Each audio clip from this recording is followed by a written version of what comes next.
بسم اللہ الرحمن الرحیم۔ آج کے لیکچر میں جملہ خبریہ کی دو اقسام میں سے پہلی قسم یعنی جملہ اسمیہ خبریہ کی ڈیٹیل کو ہم سمجھیں گے۔ جملہ فعلیہ خبریہ کو اگلے لیکچر میں انشاءاللہ ہم سمجھنے کی کوشش کریں گے۔ جملہ اسمیہ خبریہ کو سمجھنے کے لیے ہم 4 کام کریں گے۔ سب سے پہلے اسم کی 3 امپورٹنٹ نشانیاں پڑھیں گے۔ دوسرے نمبر پر جملہ اسمیہ کی تعریف اور ڈیفینیشن سمجھیں گے، اور تیسرے نمبر پر ہم اس کی ترکیب کا طریقہ، اور آخر میں ہم اس کی پریکٹس کریں گے، جس کے بعد ہمارا یہ ٹاپک بالکل کلیئر ہو جائے گا۔ یاد رکھیے گا، جو ٹاپک آج ہم پڑھنے لگے ہیں یہ علم النحو کا انتہائی اہم ٹاپک ہے۔ سب سے پہلے ہم اسم کے علامات کو سمجھتے ہیں۔ یہاں پر ہم صرف 3 ایسی علامات کو دیکھیں گے جو سب سے زیادہ آسان بھی ہیں اور سب سے زیادہ ہمیں ان کا سامنا بھی رہتا ہے۔ دیکھیے گا، کسی شخص، کسی چیز یا جگہ کا جو نام ہو اسے اسم کہیں گے، جیسے خالد، فاطمہ۔ اب یہ شخصیات کے نام ہیں تو ہم انہیں اسم کہیں گے یا نام کہیں گے۔ اسی طریقے سے القلم ایک چیز کا نام ہے، تو اب القلم ایک اسم ہے۔ اسی طریقے سے مکہ، مدینہ، یہ سب چونکہ جگہ کے نام ہیں تو انہیں بھی ہم اسم کہیں گے۔ دوسرے نمبر پر نشانی یہ دیکھیے گا، جس لفظ کے آخر میں تنوین یعنی 2 زبر، 2 زیر یا 2 پیش، جس لفظ کے آخر میں یہ آ جائیں، تنوین آ جائیں، اسے بھی ہم اسم کہیں گے۔ جیسے رجل، بالفرض اگر آپ کو رجل کا ترجمہ نہیں آتا لیکن آپ اس کے آخر میں 2 پیش دیکھ رہے ہیں تو آپ اس کو اسم کہہ سکتے ہیں۔ عالم کا بالفرض آپ کو ترجمہ نہیں آتا تو آپ اسے اسم کہہ سکتے ہیں، کیونکہ اس کے آخر میں آپ کو تنوین نظر آ رہی ہے۔ اسی طریقے سے اگر کسی لفظ کے شروع میں الف لام آ جائے وہ بھی اسم ہوتا ہے، جیسے القلم۔ القلم اگر بالفرض آپ کو اس کا ترجمہ نہ بھی آئے، آپ الف لام کو دیکھ کر اندازہ لگا سکتے ہیں کہ یہ اسم ہے۔ اور الحمد، اس کے شروع میں الف لام ہے، آپ اندازہ لگا سکتے ہیں کہ یہ اسم ہے۔ آئیے جملہ اسمیہ کی تعریف سمجھتے ہیں۔ جس جملہ خبریہ کا پہلا حصہ یعنی پہلا پارٹ اسم پر مشتمل ہو اسے جملہ اسمیہ خبریہ کہتے ہیں۔ بہت آسان تعریف، جس جملہ خبریہ کا پہلا حصہ یا پہلا پارٹ اسم پر مشتمل ہو، ناؤن پر مشتمل ہو، اس جملے کو جملہ اسمیہ خبریہ کہتے ہیں۔ اس کی مثال دیکھیے گا، زید عالم، زید عالم ہے۔ اب دیکھیے گا، زید اسم ہے، کیونکہ ہم ابھی پڑھ چکے ہیں کسی شخص کا نام ہو وہ بھی اسم ہوتا ہے، جس کے آخری میں تنوین ہو وہ بھی اسم ہوتا ہے، تو اس کے اندر نشانیاں موجود ہیں۔ ہمیں پتہ چل گیا کہ زید اسم ہے، اور اس جملے میں پہلے نمبر پر زید آ رہا ہے، اس کا مطلب ہے یہ جملہ اسمیہ خبریہ ہے۔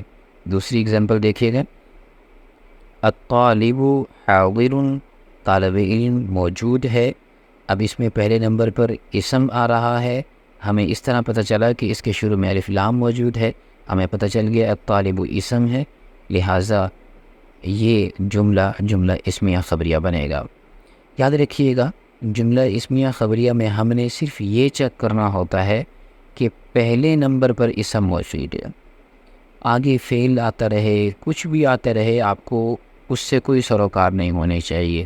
بس جملے کے پہلے نمبر پر پہلے پارٹ کے طور پر اگر اسم آ جائے، آپ نے اس کو جملہ اسمیہ خبریہ بنا دینا ہے۔ آئیے جملہ اسمیہ کی ترکیب سمجھتے ہیں۔ ترکیب کا مطلب یہ ہوتا ہے کہ اس سینٹنس میں جو الفاظ موجود ہیں، اس جملے میں جو الفاظ موجود ہیں، ان کا آپس میں کیا تعلق بن رہا ہے، وہ آپس میں ایک دوسرے کے ساتھ کیا حیثیت اور کیا تعلق رکھتے ہیں، اس تعلق کے بیان کرنے کو ترکیب کرنا کہتے ہیں۔ اور علم النحو کا یہ انتہائی اہم ٹاپک ہے اور یہ پوری کتاب میں چلتا رہے گا۔ آج سب سے پہلے ہم جملہ اسمیہ خبریہ کی ترکیب سمجھتے ہیں۔ اور جیسے کوئی فیملی ہوتی ہے، فیملی ممبر کے نام ہوتے ہیں کہ جی یہ اس فیملی میں ماں ہے، یہ باپ ہے، یہ بیٹا ہے، یہ بیٹی ہے، یہ بہن ہے۔ اسی طریقے سے ترکیب کے اندر بھی ریلیشن بتایا جا رہا ہوتا ہے تو ہر لفظ کا اپنا کوئی نام ہوتا ہے، اس کا اپنا کوئی اسٹیٹس اور حیثیت ہوتی ہے۔ اب ہم سب سے پہلے جملہ اسمیہ خبریہ کی ترکیب سمجھتے ہیں۔ مثال کے طور پر دیکھیے گا، ہمارے پاس لفظ ہے، ہمارے پاس جملہ ہے زید عالم۔ اب یہ تو ہم نے پہچان کر لی کہ یہ جملہ اسمیہ خبریہ ہے، کیونکہ اس میں پہلے نمبر پر اسم آ رہا ہے، دوسرے نمبر پر کچھ بھی آ جائے ہمیں اس سے کوئی فرق نہیں پڑتا۔ تو زید جملہ اسمیہ خبریہ کے پہلے حصے کو مبتدا کہتے ہیں، تو زید مبتدا ہوگا، اور جملہ اسمیہ خبریہ کے دوسرے حصے کو خبر کہتے ہیں، تو عالم اس کی خبر ہوگا۔ اچھا، مبتدا میں آپ دیکھیں یہ لفظ ابتدا سے نکلا ہوا ہے، تو جملہ اسمیہ خبریہ کے ابتدائی حصے کو مبتدا کہتے ہیں، اور جو دوسرا پارٹ ہوگا اسے خبر کہیں گے۔ اب اس کی ترکیب یوں کریں گے، زید مبتدا عالم خبر۔ مبتدا اپنے خبر سے مل کر جملہ اسمیہ خبریہ ہوا۔ آئیے اس کی مزید مشق کرتے ہیں، اس کے بعد یہ کام ہمارا مزید پختہ ہو جائے گا۔ الکتاب نافع، کتاب نفع بخش ہے۔ اب یہاں پر سب سے پہلے دیکھیں کہ یہ جملہ اسمیہ خبریہ بن رہا ہے، جی بالکل بن رہا ہے، کیونکہ پہلے نمبر پر اسم آ رہا ہے، تو ہم آنکھیں بند کر کے اسے جملہ اسمیہ خبریہ کہہ سکتے ہیں۔ اب اس کی ترکیب یوں ہوگی، الکتاب مبتدا نافع اس کی خبر، مبتدا اپنے خبر سے مل کر جملہ اسمیہ خبریہ ہوا۔ عائشۃ صالحۃ، عائشہ نیک بچی ہے۔ اب یہاں پر عائشۃ مبتدا، صالحۃ اس کی خبر، مبتدا اپنے خبر سے مل کر جملہ اسمیہ خبریہ ہوا۔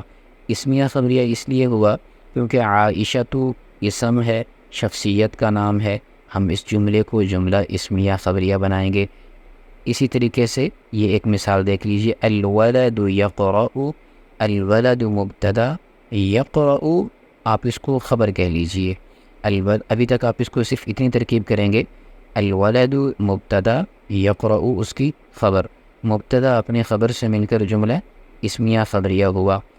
اگر آپ تھوڑا ڈیپلی دیکھیں، یقرأ یہ فعل ہے، لیکن ہم نے فعل کو دیکھ کر کنفیوز نہیں ہونا، کیونکہ ہمارے سینٹینس کا جو پہلا پارٹ ہے وہ اسم پر مشتمل ہے، تو پہلے حصے کو چپ کر کے مبتدا بنا لیں گے، دوسرے کو خبر بنا لیں گے، مبتدا اپنی خبر سے مل کر جملہ اسمیہ خبریہ بنے گا، کیونکہ پہلے حصے میں اسم موجود ہے۔ امید ہے آپ کو آج کا سبق سمجھ میں آ گیا ہوگا۔ آپ یہ تمام تراکیب مکمل کر کے مجھے چیک کرا دیجیے۔